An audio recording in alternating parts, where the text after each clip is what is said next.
بسم الله الرحمن الرحيم.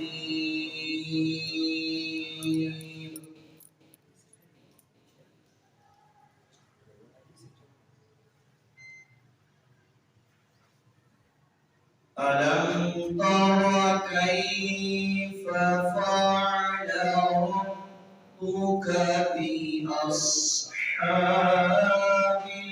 الفيل؟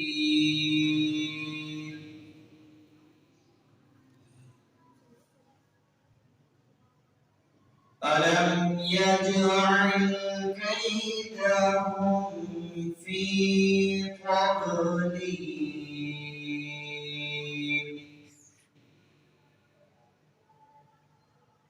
وأرسل عليهم طيرا أبابيل